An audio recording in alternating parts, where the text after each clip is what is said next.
6 pessoas ficaram feridas hoje durante uma confusão na sede do Sindicato dos Trabalhadores da Construção Civil em São José dos Campos. O local tem atraído muitas pessoas nas últimas semanas por ser ponto de coleta de currículos para interessados em trabalhar nas paradas de manutenção da Revap, a refinaria da Petrobras. Segundo a Polícia Militar, uma pessoa estaria cobrando para que os candidatos conseguissem as vagas.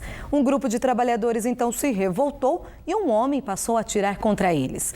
4 pessoas foram atingidas. Uma foi levada ao hospital municipal e a outra para a UPA do Alto da Ponte. Elas não correm o risco de morrer. Outras 2 pessoas foram feridas de raspão e não precisaram de atendimento. O suspeito dos disparos fugiu. Agora vamos falar sobre o mosquito Aedes aegypti.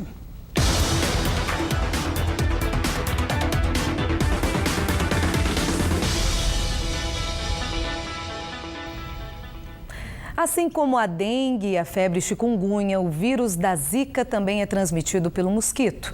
E uma das doenças que podem ter relação com o Zika é a síndrome de Guillain-Barré. Aqui na região, 4 pessoas contraíram essa doença neurológica grave e estão sendo investigadas. O médico alerta que quanto mais cedo for o diagnóstico, as chances de cura aumentam. Os primeiros sintomas podem ser confundidos com qualquer outra doença. A Nilma começou sentindo dormência nas pernas e nas mãos. Na época, os médicos suspeitavam que ela tinha depressão. O diagnóstico de Guillain-Barré só veio depois.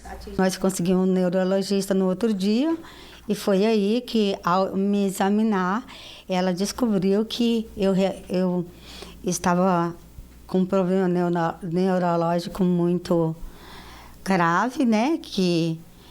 Então ela pediu para minha filha me levar urgente para ser internada, que ela suspeitava da síndrome de Guillain-Barré. No decorrer de todo esse tempo, eu tive 5 internações, né?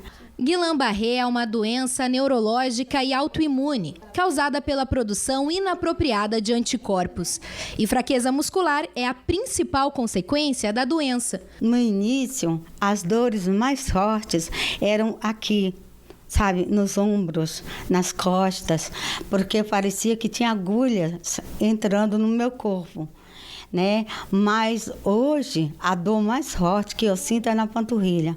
Ela atinge a panturrilha de uma maneira que é impressionante, como se tivesse tudo machucado. Afeta os nervos dos braços e os nervos da perna.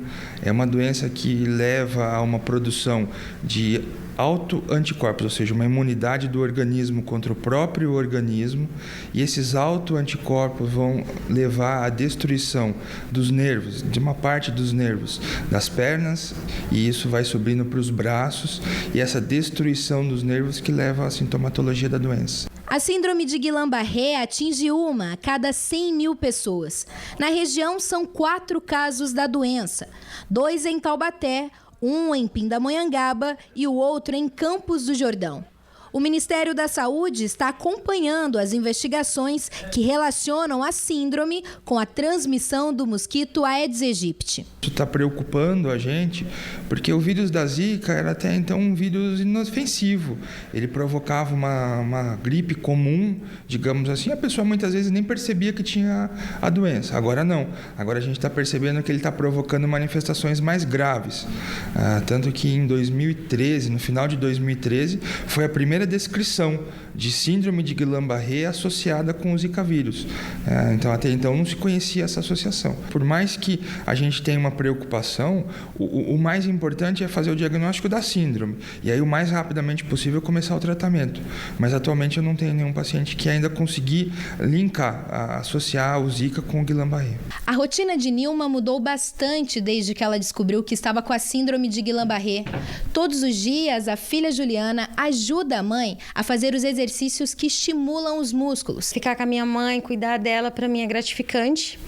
Não tenho palavras, eu só quero que ela fique bem, que ela se esforce, porque a gente cobra isso muito dela, que ela se esforce, não só eu, mas a fisioterapeuta dela, né, todos os outros filhos, a família inteira. A maioria dos pacientes consegue recuperar todos os movimentos após uns 2 anos da doença. O tratamento é lento, mas é importante que a pessoa procure o médico para que o diagnóstico seja feito e a doença seja tratada. Ela é uma doença muito difícil de lidar, né? A gente tem que ter muita paciência, acho que muita fé em Deus, muita mesmo, para suportar tudo isso, né? E assim, né? Confiar em Deus primeiramente e nos médicos que estão acompanhando o caso. A quinta-feira foi de limpeza em Piquete após forte chuva de ontem à noite que castigou a cidade. O rio Piquete transbordou e invadiu ruas e casas. 29 famílias ficaram desabrigadas e uma desalojada. De acordo com a prefeitura, choveu em cerca de 3 horas, 117 milímetros, volume esperado para todo o mês de março. Houve também registro de queda de árvores, 3 pontes caíram e um muro desabou, porém ninguém ficou ferido. Os bairros mais afetados foram o Alto da Bela Vista, Vila Celeste, Vila Cristina, Vila Esperança e a região central. Na zona rural também teve registro de queda de barreira e algumas estradas estão interditadas. As famílias foram levadas para a casa de parentes, escolas municipais e hotéis. Olha, e a chuva deve ganhar mais força na região e com condições para raios, rajadas de vento e potencial, inclusive, para pontos de alagamentos. No entanto, o clima segue abafado. Vamos ver a previsão.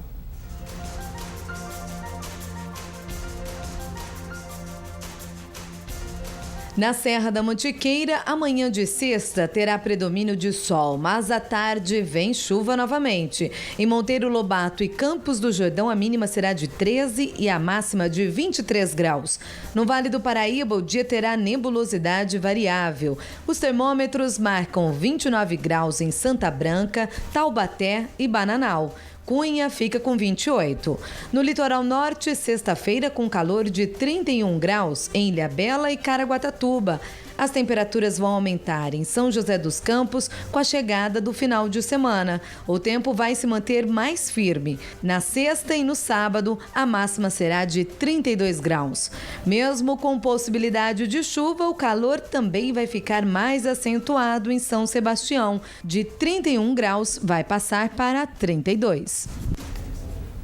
A seguir, mais repercussão sobre a instabilidade política. Ouvimos um jurista e os deputados federais da região.